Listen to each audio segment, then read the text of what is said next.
J'ai toujours été bon avec mes mains. C'est ce que les gens disent de moi, Mark Hollis, le gars qui peut tout réparer.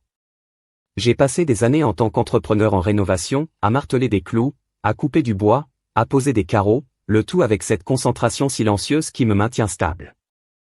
Ma femme Riley, elle est différente et motivée, toujours à la recherche de la prochaine grande nouveauté dans son travail en entreprise. Nous avons connu des moments difficiles, bien sûr, mais je pensais que nous étions solides. J'ai tout mis en œuvre pour réparer notre maison ces derniers temps, pensant que c'est une sorte de preuve que je construis un avenir pour nous. Ce samedi-là, je suis sous l'évier de la cuisine, à lutter avec des tuyaux, la sueur coule sur mon visage, les outils éparpillés autour de moi. C'est un travail compliqué mais j'aime que ça occupe mon esprit. J'entends la porte d'entrée s'ouvrir plus tôt que prévu. La voix de Riley flotte avec éclat et rire, mélangée au ton plus grave de son frère Cory. Je n'y pense pas beaucoup au début. Ils ne savent pas que je suis ici, caché sous le meuble, alors je continue de travailler, en tournant une clé autour d'un raccord tenace. Puis leur rire s'arrête et l'air change. La voix de Cory baisse, comme s'il essayait de ne pas se faire entendre. Lui as-tu dit que tu déménageais le mois prochain, demande-t-il.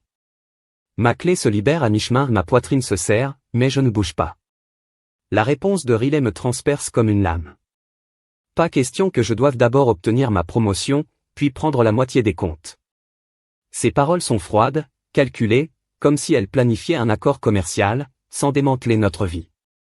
Je reste immobile, respirant à peine, les mains serrées autour de l'outil. La moitié des comptes que nous avons, des économies SA, bien sûr, mais je ne pensais pas qu'elle avait fait le compte comme ça et avait déménagé. Mon cerveau se démène pour rattraper son retard. Je suis venu ici pour réparer des canalisations pour un avenir dont elle a déjà quitté et elle ne sait même pas que je l'écoute. Je pourrais sortir en rampant et les affronter tous les deux, laisser la colère s'échapper de moi comme l'eau d'une ligne cassée, mais je ne le fais pas. Quelque chose en moi, peut-être la même chose qui m'a fait patienter toutes ces années, me dit de rester silencieux. J'entends leurs pas s'atténuer vers le salon, puis la porte se ferme alors qu'ils repartent, mon corps tremblant. Mais je me force à continuer à travailler. Les tuyaux doivent être finis. Je serre les boulons, connecte les joints, mes mains bougent en pilote automatique pendant que mon esprit brûle. Riley se joue de moi et Cory est de la partie. Je pense à toutes les nuits tardives qu'elle impute au travail, à la façon dont elle a esquivé mes questions sur le fait de fonder une famille. J'ai martelé cette maison à l'aveugle comme si c'était une sorte de colle qui nous unit. Maintenant je vois que ce n'est qu'une étape pour sa sortie. J'ai fini les tuyaux et je me suis glissé sous l'évier, le dos douloureux, ma chemise trempée de sueur. La cuisine est en désordre, des outils partout, de la sueur par terre, mais ce n'est rien comparé au désordre dans ma tête. Je suis assis là, sur le carrelage froid, à regarder le meuble que je viens de réparer, avec l'impression d'être celui qui a été vidé. La fourrure s'accumule en moi, chaude et lourde, mais je ne sais pas encore quoi en faire. Je lui ai fait confiance, je l'ai aimée même à travers les combats et la distance, et elle a comploté pour me laisser tranquille, attendant le bon moment pour encaisser. Je serre les poings, mon knuckle white et je réalise que j'ai deux choix, exploser maintenant et tout perdre, ou jouer intelligemment. Je ne sais pas comment, mais je sais que je ne peux pas la laisser me voir m'effondrer, pas encore. Je prends mon téléphone, essuie la saleté de mes mains et commence à penser à la suite. L'évier est réparé, mais tout le reste est sur le point de se démonter. Je suis toujours assis sur le sol de la cuisine lorsque Riley et Cory partent, l'écho de la porte d'entrée qui se ferme résonne dans mes oreilles. Mes mains sont sales, ma chemise me colle à cause de la sueur et j'ai la tête qui tourne. D'après ce que je viens d'entendre, déménager le mois prochain en prenant la moitié des comptes, c'est comme si j'avais reçu un coup de poing dans le ventre mais l'air ne reviendra pas. Je rampe lentement et raide sous l'évier, me sentant comme un vieil homme, même si je n'ai que 36 ans. Les outils sont éparpillés autour de moi, des clés, une scie à métaux, un niveau, et j'ai l'impression qu'ils sont les seules choses auxquelles je peux faire confiance en ce moment. Riley est ma femme depuis 8 ans et je pensais que nous étions dans le même bateau. J'ai même économisé 15 000 $ pour des traitements de fertilité parce qu'elle a dit qu'elle voulait un enfant un jour. Maintenant je me demande si c'était juste un autre mensonge pour me garder accro. Je ne sais pas combien de temps je reste assis là à regarder les tuyaux que je viens d'installer avant d'entendre sa voiture reculer dans l'allée. Mon estomac se tord. Je pourrais la confronter maintenant, exiger des réponses, la regarder se tortiller, mais quelque chose m'arrête. C'est peut-être la façon dont elle avait l'air si calme avec Cory, comme si c'était un jeu qu'elle avait déjà gagné. J'essuie mon visage avec ma manche, J'enfonce profondément ma colère et je me lève juste au moment où elle entre. Elle est tout sourire, son sac à main balance sur son épaule, ses talons claquent sur le bois dur. « Et, tu fais des progrès ?» dit-elle en hochant la tête vers l'évier comme si de rien n'était. « Ça a l'air bien, Marc. » Sa voix est légère, décontractée, comme si elle n'avait pas détruit mon monde il y a une heure. Je me force à hocher la tête, je marmonne quelque chose à propos des tuyaux qui sont délicats, et elle suggère des plats à emporter. « Ça sonne bien ?» demande-t-elle en sortant déjà son téléphone. Je dis oui, bien sûr, en gardant un ton stable, même si mes mains veulent trembler. Nous plus tard, assis à la table à manger avec des cartons de riz frit et du poulet aigre-doux entre nous. Elle parle de sa journée, d'une réunion au travail, et je hoche la tête en mâchant de la nourriture. Je ne peux pas goûter. Chaque mot qu'elle prononce ressemble à un masque, et moi aussi je joue mon rôle, je souris, je pose des questions, j'agis comme le mari qu'elle attend. C'est surréaliste d'être assis en face d'elle, sachant ce que je sais. Quand elle débarrasse la table, elle effleure mon épaule et dit « Tu es tranquille ce soir, tout va bien. » Je hausse les épaules, lui dis que je suis juste fatigué du travail à Reno. Elle l'achète, ou du moins fait semblant de le faire, et plus tard c'est elle qui initie le sexe. C'est la dernière chose que je veux. Ses mains sur moi. Ses lèvres murmurant des choses qui signifiaient quelque chose, mais j'accepte, faisant semblant à chaque seconde, parce que j'ai besoin qu'elle pense que je n'en ai toujours aucune idée. C'est hollow, mécanique, et quand c'est fini, je m'éloigne, regardant le plafond pendant qu'elle s'endort. Je n'arrive pas à dormir, mon esprit s'empresse de rejouer ces mots, Cory démontant chaque mensonge dont elle m'a nourri. Je me lève du lit vers minuit, prends mon téléphone et envoie un message à Julian Cortez, mon meilleur ami depuis le lycée. Il a vécu ça, un vilain divorce il y a quelques années où son ex l'a nettoyé. HK, le seul à qui je confie ce gâchis. Je tape vite. Riley me quitte. Je l'ai entendu planifier ça avec Corey. Que dois-je faire? Sa réponse arrive en quelques minutes. Saint homme, joue-le intelligemment, ne te confronte pas pourtant je lui demande ce qu'il veut dire et il me dit de commencer à tout documenter, les trucs bancaires, les conversations, tout ce que je peux utiliser. Il a raison. Si elle envisage d'en prendre la moitié, j'ai besoin d'une preuve de ce qui est à moi, de ce qui est à elle et de ce qu'elle cache. Je prends un cahier dans la cuisine et commence à noter ce que j'ai entendu sous l'évier, mot pour mot, mon écriture tremblante mais déterminée. Au moment où le soleil se lève, j'ai un plan, ou du moins le début d'un plan. Je ne vais pas la laisser repartir avec tout ce que j'ai construit dans la cuisine. Reno n'a pas encore fini, et moi non plus. Je vais continuer à jouer le rôle, continuer à réparer cette maison pendant que je trouve comment me protéger. Je dors à l'étage, inconscient et je suis ici avec mes outils et ma colère, aiguisant les deux. Elle pense qu'elle m'a trompé, mais elle a tort. Je ne suis plus le même gars qu'hier. J'ai du travail à faire sur la maison et sur elle. Le lendemain matin, je me lève avant le soleil, les yeux irrités par le manque de sommeil. Mais je m'en fiche. Riley est toujours au lit, sa respiration douce et régulière, comme si rien ne lui pesait. Je descends, tire sur mes cabines de travail et me dirige vers la cuisine. L'évier est terminé, mais il reste encore beaucoup à faire, couper les carreaux, monter les armoires, poncer les bords. Je prends ma scie et démarre dans le bruit qui remplit la maison calme, noyant le chaos dans ma tête. Chaque mouvement que je fais est vif, délibéré, alimenté par ce feu qui brûle depuis que je l'ai entendu. Avec Corey, je ne me contente plus de réparer une pièce. Je démolis ce que je pensais avoir, pièce par pièce, et je construis quelque chose d'autre à la place. Mes mains sont stables, mais à l'intérieur je suis en désordre. La colère, la douleur, la trahison sont toutes liées ensemble. Je suis en train de trancher un carrelage quand Riley descend, les cheveux en désordre, toujours en pyjama. « Tu y vas tôt ?» dit-elle en bâillant et en versant du café comme si c'était n'importe quel autre dimanche. Je grogne une réponse, reste concentré sur la lame. Elle ne remarque pas la tension dans mes épaules, la façon dont mes mâchoires se sont serrées, elle s'appuie contre le comptoir en sirotant sa tasse et commence à parler de sa semaine, d'une grande présentation à venir, de sa chance à cette promotion. « Ça va tout changer. » dit-elle. Ses yeux brillent. J'acquiesce, je me force à sourire, mais mes dents sont si serrées que ça fait mal. Tout changer. Ouais, c'est déjà fait. J'ai envie de lui demander tout de suite, quel est le plan? Riley, prends la promotion et la moitié de ma vie avec. Mais je ne le fais pas. Les paroles de Julien résonnent dans ma tête. Jouez intelligemment.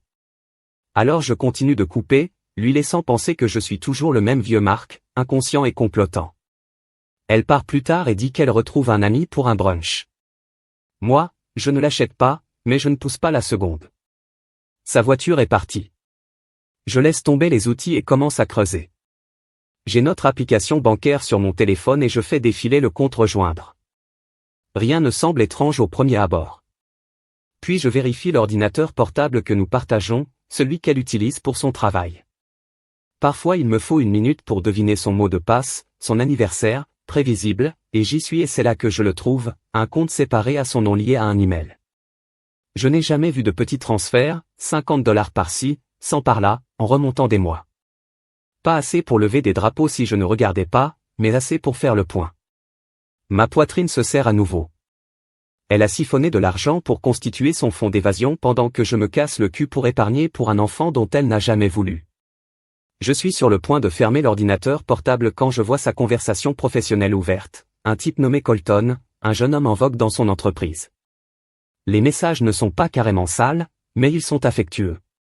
Trop de clins d'œil, trop de nuits au bureau, des comètes me viennent au ventre CHS. Est-ce qu'elle le baise aussi, ou est-ce qu'elle l'entraîne simplement comme si elle en avait fini avec moi? Je ne sais pas, mais c'est une autre fissure dans les fondations. Je prends mon téléphone, télécharge une application de logiciel espion dont Julien m'a parlé et l'installe sur l'ordinateur portable. C'est simple, suis tout ce qu'elle tape, chaque site qu'elle visite. Si elle se cache davantage, je le trouverai. Je brouille mes traces, efface l'historique et me remets au travail. La scie hurle en mordant dans une autre tuile. Le soir, la cuisine prend forme, nouveau carrelage, meubles baissés, à moitié suspendus. Riley rentre à la maison rayonnante, racontant à quel point son ami du brunch pense qu'elle est une chaussure pour la promotion. Nous sommes si proches, dit-elle en me serrant par derrière pendant que j'essuie le comptoir. Je me raidis mais elle ne le remarque pas. Ouais, proche, je marmonne en feignant un sourire fatigué. Nous dînons, les restes de plats à emporter et elle est tout à fait charmante et me pose des questions sur ma journée, complimentant la cuisine comme si c'était à elle de se vanter. Je joue le jeu en hochant la tête, en riant de ses petites blagues, mais à l'intérieur je bouillonne. Chaque mot qu'elle prononce ressemble à un clou. Elle me martèle et j'attends juste le bon moment pour les retirer tous quand elle sera sous la douche plus tard. Je vérifie le spy, ne portez rien de grand pour l'instant, juste plus de mets professionnels. Mais je sais que ce n'est qu'une question de temps. Je suis assis là, dans le noir, la maison est calme, à l'exception de l'eau qui coule à l'étage, et je sens cette étrange cale s'installer sur moi. Ce n'est pas moi qui vais craquer ici. Elle pense qu'elle m'a épinglé. Mais j'avance déjà, démolissant déjà ses mensonges pendant que j'accumule mes preuves. La cuisine est ma couverture pour l'instant, chaque coupe, chaque carrelage. C'est moi qui me prépare. Elle n'a aucune idée de ce qui s'en vient. Je me réveille lundi avec la tête plus claire qu'elle ne l'a été depuis. J'ai entendu la voix de Riley sous cet évier. La colère est toujours là, bouillonnante, mais elle a une direction maintenant. Je ne suis pas juste un gars qui se fait marcher dessus, je m'appelle Mark Hollis et j'ai construit des choses à partir de zéro toute ma vie. Si Riley pense qu'elle peut me démolir sans se battre, elle a autre chose à faire. Je lui dis au revoir alors qu'elle se dirige vers le travail, les lèvres serrées et la voix ferme. Passe une bonne journée, dis-je. Et elle sourit comme si tout était parfait. La seconde, ses voitures hors de vue. J'ai appelé Julien. Il reprend vite. Sa voix bourrue du sommeil, tu tiens le coup, demande-t-il. Je lui parle du compte en banque, des discussions affectueuses avec Colton le spyware. Il siffle bas. Elle dirige un homme playbook. Vous avez besoin d'un avocat. J'en connais une, Léa Duval. C'est un requin, elle m'a sauvé la mise quand mon ex a essayé de me saigner à blanc. Je fais confiance à Julien. Il a traversé le feu et est ressorti de l'autre côté. Alors je prends le numéro de Lila et je l'appelle. À ce moment-là, elle est vive, nos non-sens. Et quand je lui raconte ce qui se passe, elle ne perd pas de temps en pitié. Cela ressemble à un blindside classique. Elle dit qu'elle parie que vous ne le remarquerez pas avant qu'il ne soit trop tard. Nous veillerons à ce que vous soyez prêts. Elle me dit d'ouvrir un nouveau compte. Déplacer la moitié de nos économies et commencer à verrouiller tout ce qui m'importe. Ne la prévenez pas, prévient-elle. laissez-la penser qu'elle a toujours le contrôle. Je raccroche avec l'impression d'avoir une carte maintenant, pas seulement un désordre. Ce matin-là, je me rends à la banque, j'ouvre un nouveau compte à mon nom et je transfère exactement $7 500, soit la moitié des $15 000 que j'avais économisés pour ces traitements de fertilité qu'elle n'avait jamais eu l'intention d'utiliser. Ça pique de voir cet argent changer. Mais c'est le mien aussi et je ne lui laisse pas tout avoir. De retour à la maison, j'annule nos cartes de crédit communes assez facilement en ligne et commence à dresser une liste de tout ce que nous possédons, la télé, le canapé, mon camion, sa voiture, la maison elle-même. Je ne suis pas gourmand, mais je ne suis pas stupide non plus. Je prends une boîte et me dirige vers le garage où je stocke les affaires de ma défunte mère, ses bijoux, quelques vieilles lettres, la clé préférée de mon père. Riley ne s'en est jamais souciée, elle l'a traité de cochonnerie, mais c'est à moi et je ne lui laisse pas le mettre en gage. Je la conduis jusqu'à chez Julian, son garage, un désordre de pièces de voiture et de canettes de bière. Il me tape sur l'épaule alors que j'empile la boîte dans un coin. « Tu le fais bien. » Il dit, garde la tête baissée, continue d'avancer. J'acquiesce, reconnaissant pour le renfort, et retourne à la maison. Je suis de retour dans la cuisine en train de travailler sur les armoires quand je trouve quelque chose qui m'arrête. Je retire une vieille étagère pour l'adapter à la nouvelle et il y a un panneau lâche derrière le mur du garde-manger. Je l'ouvre, curieux, et un petit carnet tombe avec l'écriture de Riley sur la couverture. Mon cœur bat la chamade lorsque je l'ouvre. C'est son journal, caché comme un secret qu'elle ne voulait pas que je touche. J'ai parcouru les pages et chaque ligne est un coup de poing. Une entrée datée d'il y a 2 mois. C'est le plus dur. Je retarde juste le baby talk jusqu'après la promotion. Cela compliquerait le plan de sortie. Plan de sortie. La voilà, dans Black Ink, sa confession. Elle m'a entraîné à jouer à la house pendant qu'elle complotait pour s'évader. Je suis assis là, le journal sur mes genoux, la main stable, mais mon intérieur tremble. Je ne pleure pas. Je ne peux pas m'en remettre. À la place, je prends mon ruban à mesurer, je marque la prochaine coupe pour le meuble et je continue le reste de la journée. Je suis une machine. Je suce pas des armoires, les nivelle, les visse fermement. Chaque mouvement est précis, comme si je construisais une vitrine autant qu'une cuisine. Je prends des photos des pages du journal avec mon téléphone et les envoie à Lila dans un email crypté qu'elle a configuré pour moi. Elle répond rapidement, mine d'or, garde-la en sécurité. Je range le carnet là où je l'ai trouvé. Laissez Riley penser que ses secrets sont toujours les siens.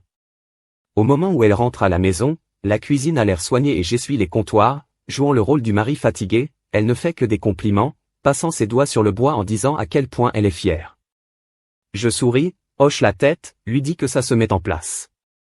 À l'intérieur, j'établis mon propre plan, non pas pour cette maison, mais pour le combat. Elle ne sait pas qu'elle est déjà en train de perdre. La cuisine est presque terminée maintenant et je ne peux m'empêcher d'avoir l'impression de me trouver dans un musée de mon propre échec. C'est mardi et je mets la touche finale aux armoires, du bois lisse, des lignes épurées, un évier qui brille sous les nouvelles lumières que j'ai câblées. J'ai passé des semaines là-dessus, chaque clou et chaque vis, une partie de moi pensant que c'était pour nous. Maintenant, ce n'est qu'une coquille, un joli mensonge derrière lequel Riley se cache. Je suis de nouveau sous l'évier, en train de resserrer le dernier accord. Quand j'ai cette idée, une façon de laisser ma marque, quelque chose qu'elle ne verra jamais venir, je prends une enveloppe imperméable dans ma boîte à outils, du genre que j'utilise pour les plans, et je commence à la remplir de tout. J'ai une transcription de cette conversation que j'ai entendue avec Corey, tapée de mémoire sur mon téléphone, des captures d'écran de ses virements bancaires secrets, une photo de cette entrée de journal concernant son plan de sortie. C'est ma preuve, et je la scelle hermétiquement avec du ruban adhésif. Je glisse l'enveloppe dans l'espace derrière le meuble, là où les tuyaux se courbent dans le mur. Elle est cachée, confortable et, à moins que quelqu'un ne détruise cette cuisine, elle y restera. Je ne sais pas pourquoi je le fais. Peut-être que c'est un moment capsu pour moi, un rappel de ce qu'elle a fait, ou peut-être que c'est un piège pour elle plus tard, quelque chose pour la hanter quand elle s'y attend le moins. J'ai terminé le meuble, je l'ai vissé et je me suis retiré. La cuisine a l'air parfaite, meilleure que tout ce que j'ai construit auparavant. Mais ce n'est plus le nôtre. C'est le sien et c'est le mien et c'est ce champ de bataille qu'aucun de nous n'a encore nommé. Je m'essuie les mains sur mon jambe, la sueur se mêlant à la sueur, et j'éprouve cette étrange satisfaction. Elle peut avoir sa promotion, ses projets, mais j'ai cette pièce et elle contient ses secrets. Maintenant? Riley rentre tard ce soir-là. Ses joues étaient rouges, sa voix un peu trop forte. Un verre avec l'équipe, dit-elle en jetant son sac à main sur le comptoir. Elle est éméchée, elle rigole alors qu'elle enlève ses talons et je peux sentir le vin dans son haleine. Elle se dirige vers la cuisine en passant ses mains sur les comptoirs, l'évier, les marques sur les armoires. C'est incroyable. Elle écarquille les yeux. Tu es incroyable. Nous devrions recevoir du monde bientôt. Montrez ça? J'acquiesce, me force à sourire, lui dit que c'est une bonne idée. À l'intérieur j'ai froid. La regarder agir ainsi est toujours sa petite vie heureuse. Elle ne sait pas. Je l'ai entendue comploter. Ne sait pas. J'ai vu les virements bancaires, les discussions affectueuses avec Colton. Elle pense qu'elle est en sécurité dans cette cuisine que j'ai construite, me félicitant comme si j'étais toujours son fidèle chien. Je joue le jeu, je lui verse un verre d'eau, je lui dis de se détendre. Elle rit, s'appuie contre moi, la tête sur mon épaule.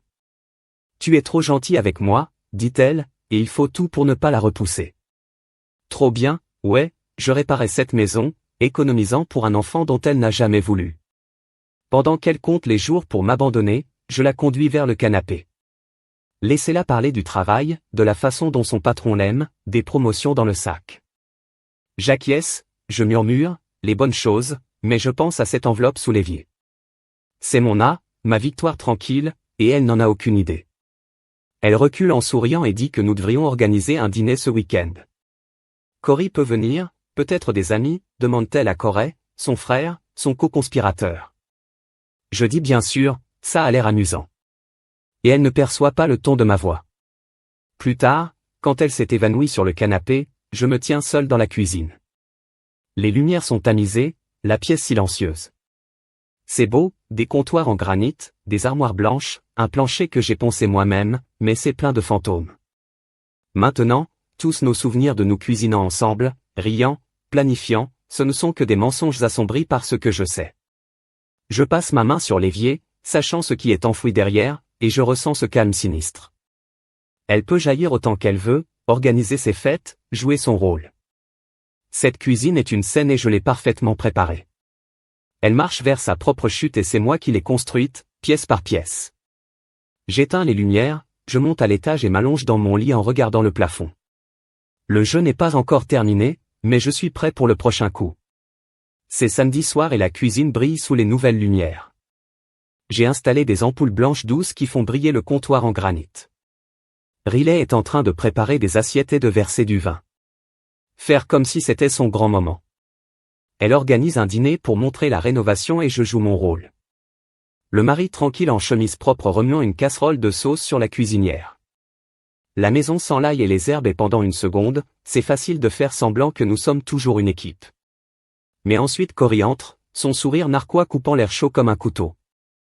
Il me tape trop fort dans le dos et dit « Beau travail ». La place de l'homme a l'air élégante. J'acquiesce, marmonne des remerciements, mais ma prise se resserre sur la cuillère. Il connaît la vérité, c'est que Riley me quitte et il se tient ici dans ma cuisine en souriant comme s'il était quelqu'un de spécial. Des amis commencent à arriver, Tom et Lisa, du coin de la rue, un couple du travail de Riley, je ne connais pas bien. Ils passèrent en revue les armoires, l'évier, le carrelage et Riley les dévora, rayonnante comme si elle y avait mis la main. Ça a été incroyable, dit-elle en glissant un bras autour de ma taille. Je souris, je joue le jeu, mais son contact ressemble à un mensonge rampant sur ma peau. Nous nous asseyons pour manger de la salade de pâtes, du pain que j'ai cuit plus tôt et des châtaignes légers au début. Lisa pose des questions sur le réno, combien de temps cela a pris, et je donne des réponses courtes, laissant Riley prendre le devant de la scène. Elle adore ça, raconter des histoires sur le choix des couleurs, même si c'est moi qui ai tout fait. Je la regarde de l'autre côté de la table, son rire bruyant, ses yeux brillants de vin et je me demande comment elle est si douée pour faire ça, prétendre que nous sommes solides, alors qu'elle a déjà un pied devant la porte. Puis Tom élève des enfants, vous allez un jour fonder une famille? Demande-t-il en déchirant avec désinvolture un morceau de pain. Riley ne manque rien. Oh, nous espérons en fait le faire bientôt, dit-elle, sa voix douce, sa main sortant de la mienne sous la table. Je gêne ma fourchette à mi-chemin de ma bouche. Elle est allongée comme n'importe quoi et j'entends le rapide coup d'œil de Cory, sa mâchoire se serrant. Il sait que c'est le cas. Lui dit-elle elle-même. Elle me retarde, attendant que sa promotion éclate. J'ai envie de l'appeler sur le champ, de tout raconter, de voir son visage s'effondrer, mais je ne le fais pas. Je lui serre la main, avec un sourire, je dis ouais, nous verrons la table. Rit, passe à autre chose, mais mon sang bouillonne. Elle est tellement à l'aise de tisser ce faux avenir alors que je suis assis sur une poudrière de preuves. Cory est plus silencieux après ça, il sirote son vin et me regarde d'un peu trop près. Je le surprends en train de chuchoter à Riley quand il pense que je suis en train de nettoyer la place, trop bas pour entendre, mais son sourire narquois répond. Je garde mes assiettes fraîches dans l'évier juste au-dessus de cette enveloppe. J'ai passé la soirée avec plus de vin, plus de compliments sur la cuisine. Riley est dans son élément, elle charme tout le monde et joue la femme parfaite. Je verse du café. Quand Lisa dit que vous avez tout compris, hein. J'acquiesce, je dis quelque chose de vague, mais à l'intérieur je crie, compris? Elle n'en a aucune idée. J'ai déjà déplacé la moitié de nos économies et verrouillé les affaires de ma mère. À envoyer à Lila chaque bribe de preuve toute cette nuit, c'est une imposture construite sur de fausses fondations. Riley pense qu'elle est toujours debout quand tout le monde est parti.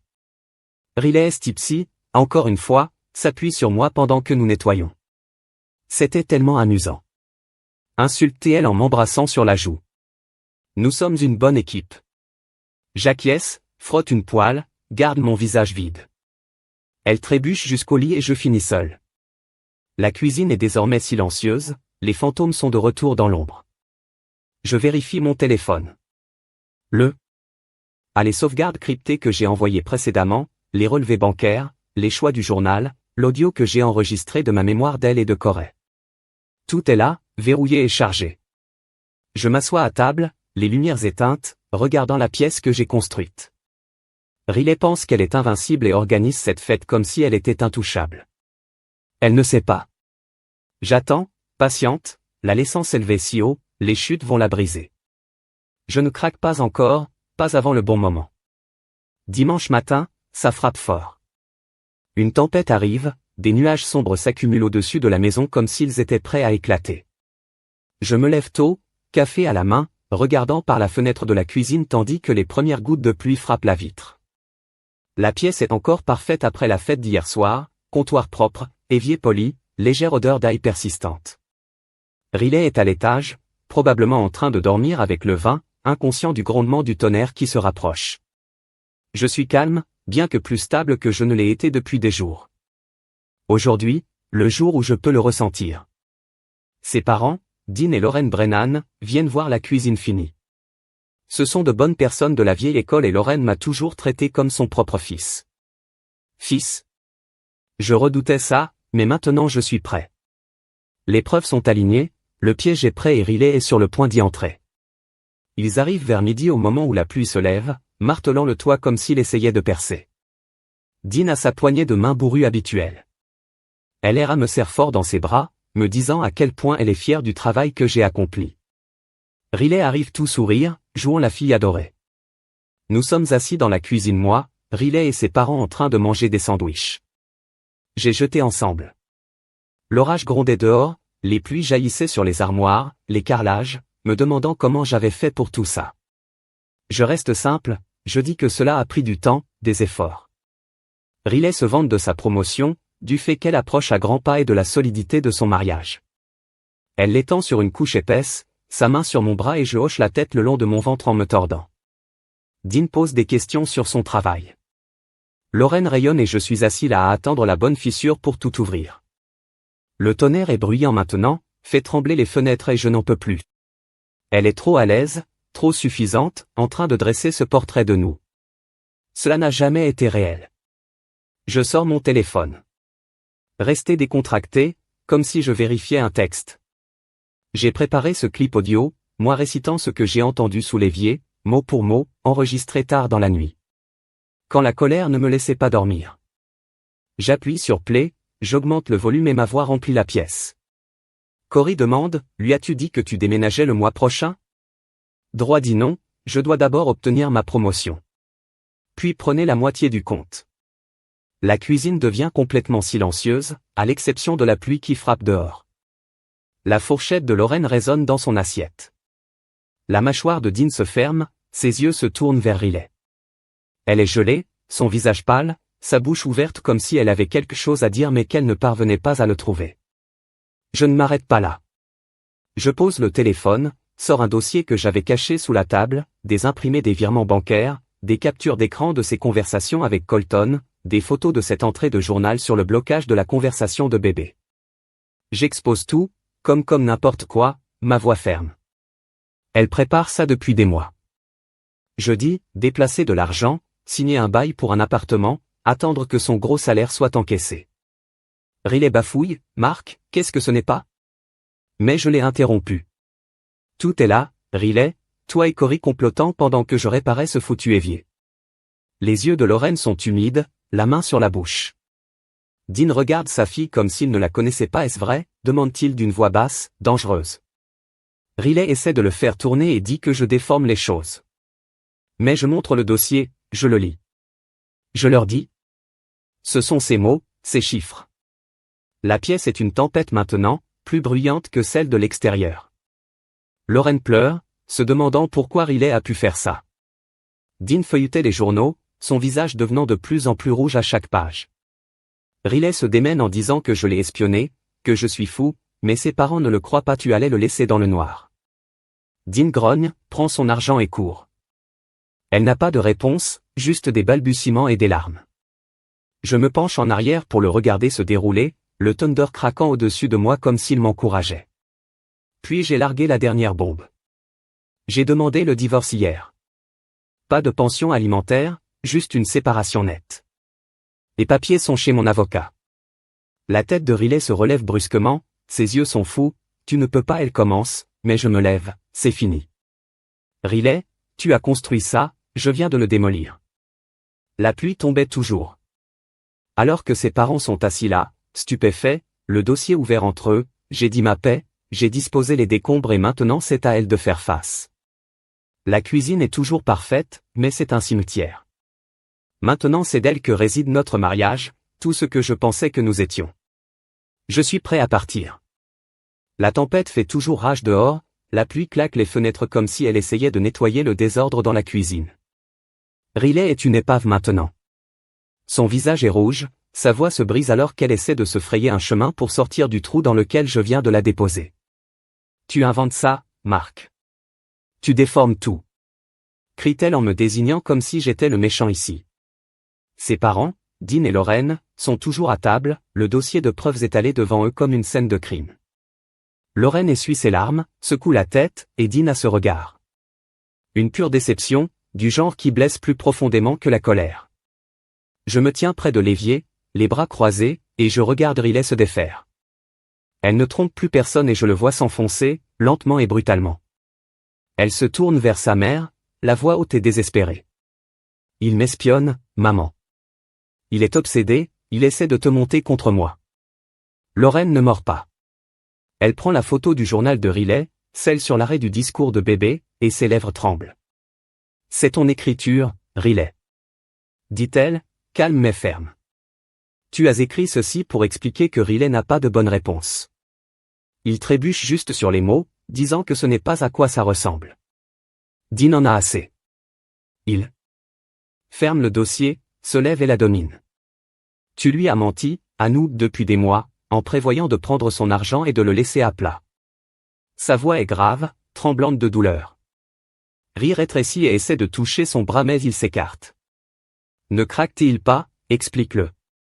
Je leur donne le reste, les imprimés des virements bancaires, la laisse qu'elle a signée pour un appartement du centre-ville. Elle déménage entre 50 et 100 $ à la fois. Dis-je en gardant un ton même assez bas. Je ne le remarquerai pas et ce bail date d'il y a 2 semaines. Elle allait attendre que la promotion arrive. Puis, Dean le feuillette, il respire lourdement et Lorraine regarde sa fille comme si elle était une étrangère. Riley pleure maintenant à gros sanglots, mais je ne suis pas ému. J'ai vu ses larmes avant les combats. Nous avons eu des promesses qu'elle a faites et elles ne veulent plus rien dire. Elle essaie un nouvel angle, me tourne la voix douce. Marc, s'il te plaît, nous pouvons résoudre ce problème. J'ai fait une erreur, je sais, mais nous pouvons parler. Je l'ai interrompu. Parler. Tu as parlé à Corey, à Colton, pas à moi. Ce nom, Colton, l'a fait tressaillir et Dean l'attrape. Qui est Colton, demande-t-il. Elle balbutie en disant que ce n'est qu'un collègue, mais je sors les captures d'écran du chat, les fais glisser sur la table, assez affectueuse pour me faire réfléchir. Je dis, tard le soir au bureau, Dean en lit 1, son visage s'assombrit, et Lorraine halète. Riley, en spirale, changeant de tactique, suppliant à nouveau une seconde, puis menaçant la suivante. Tu vas le regretter, Mark. Je vais te combattre au tribunal. Je vais. J'arrête son combat froid avec ce que j'ai. Tout date, mon temps. Vos propres mots. J'ai fini, Riley. Le divorce est déposé. Prends ce qui est à toi et pars. Elle me regarde, Wilday, comme si elle me voyait pour la première fois, pas le gars tranquille qui répare les choses, mais quelqu'un qui m'observe, attendant prêt. Lorraine tremble et se dirige vers moi. Elle me serre fort dans ses bras, murmure, je suis vraiment désolé, Mark, nous ne savions pas. J'acquiesce, je lui tapote le dos, je lui dis que ce n'est pas sa faute. Dean, toujours en regardant Riley qui s'effondrait sur sa chaise, le mascara mettant son visage, vous avez cassé cette famille F, dit-il, et c'est le dernier clou dans son cercueil. Elle essaie une plus grande prise, se penche vers moi, voix basse, presque séduisante, nous pouvons le travailler, juste nous, s'il vous plaît. Je recule, secoue la tête. Vous ne comprenez pas. Je ne suis plus votre secours. C'est à ce moment-là qu'elle craque le masque disparu, juste la panique brute à gauche. Elle le voit maintenant. Je ne me plie pas, je ne me brise pas.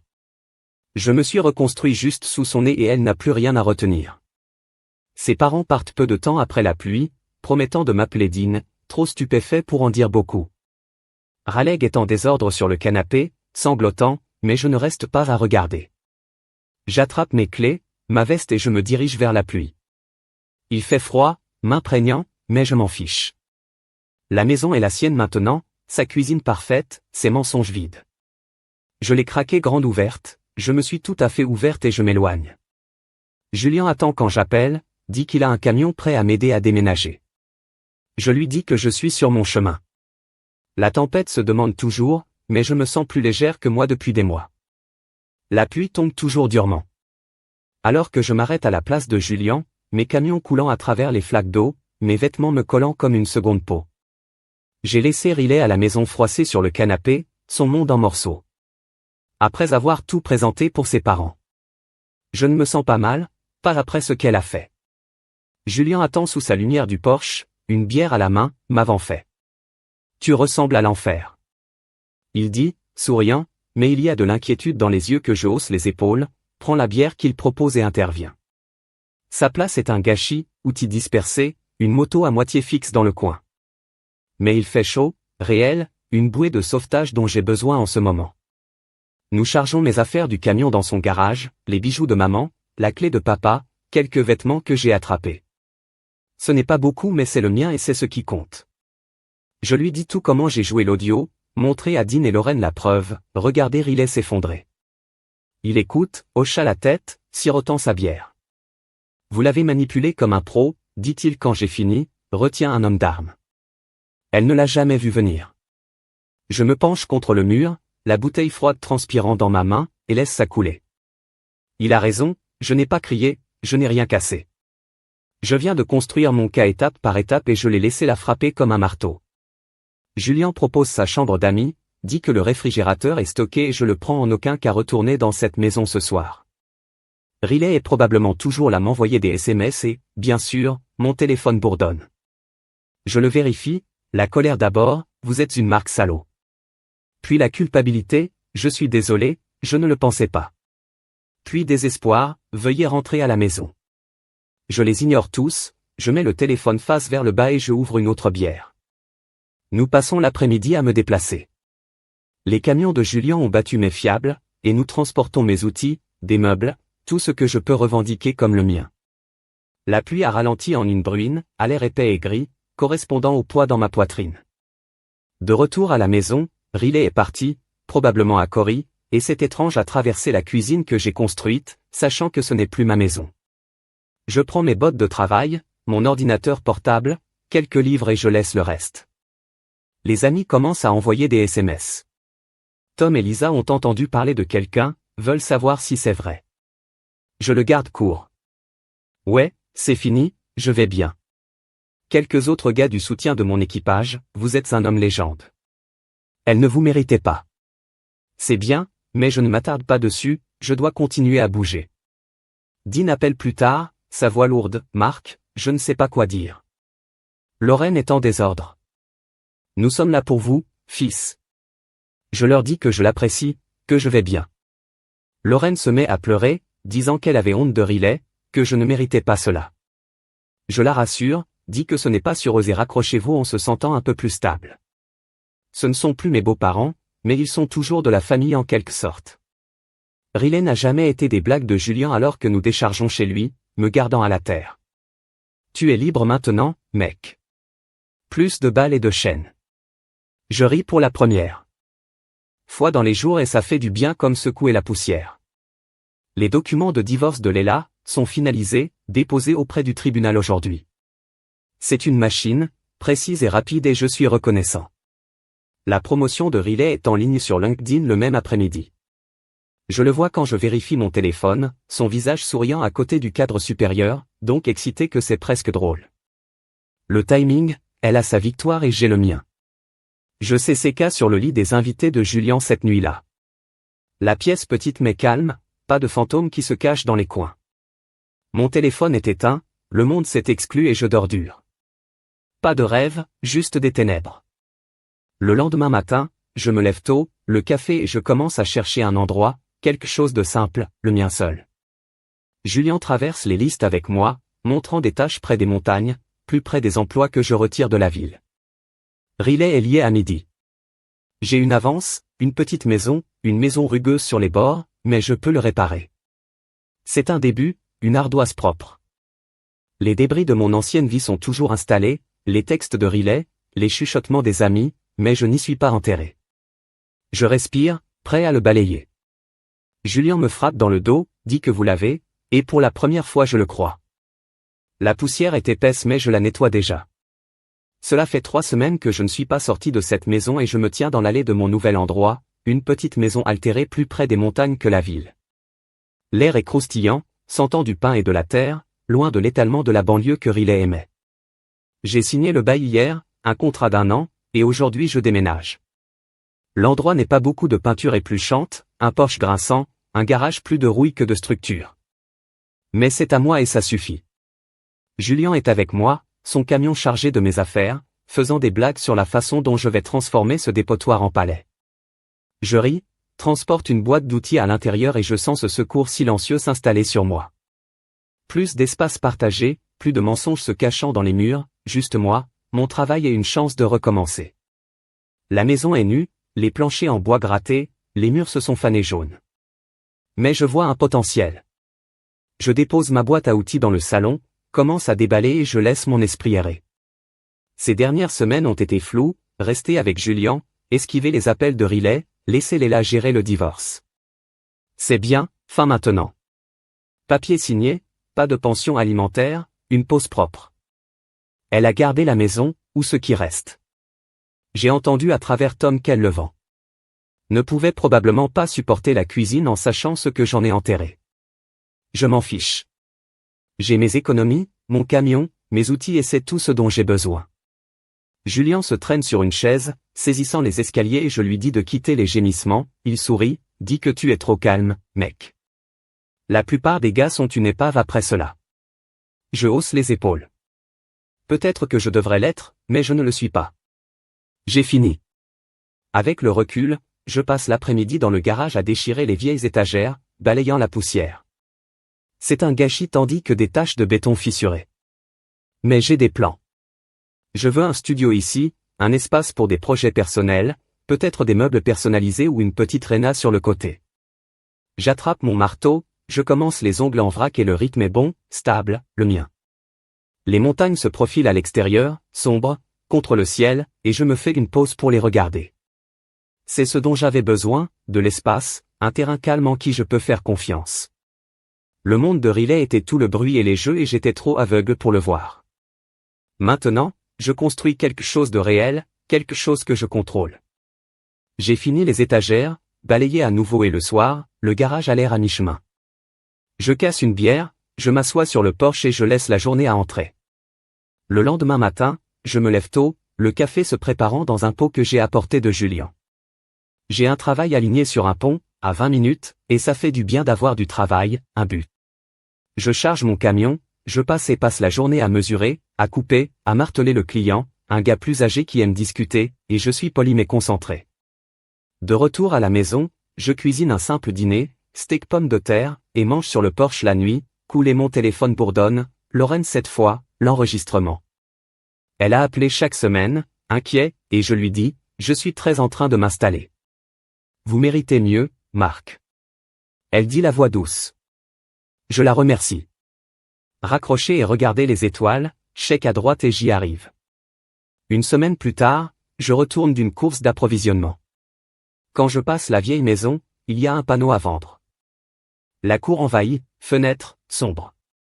Je ralentis, regarde l'œil de la cuisine. Riley est parti, probablement dans son nouvel appartement vivant son rêve de promotion. Je me demande si elle a trouvé cette enveloppe, si elle est toujours là derrière l'évier en attendant de la hanter. Je ne m'arrête pas, continue juste de conduire et un sourire tire sur ma bouche, pas amer, pas en colère, juste satisfait qu'elle ne pouvait pas y rester, ne pouvait pas vivre avec ce qu'elle a fait. La maison se sent vide, même depuis la route, et je suis content que ce ne soit plus à moi. De retour chez moi, je ponce une table. J'ai commencé dans le garage, le bois lisse sous mes mains. C'est rude, mais ça se rassemble, comme moi. Le divorce est derrière moi, les débris ont défriché et j'ai une base maintenant, la mine solide et simple. J'ai terminé la nuit avec une bière, les montagnes qui veillent et je sais que je suis prêt. Plus de fantômes, plus de jeux, juste moi, mes outils et beaucoup de vie. Je reconstruis, une pièce stable à la fois.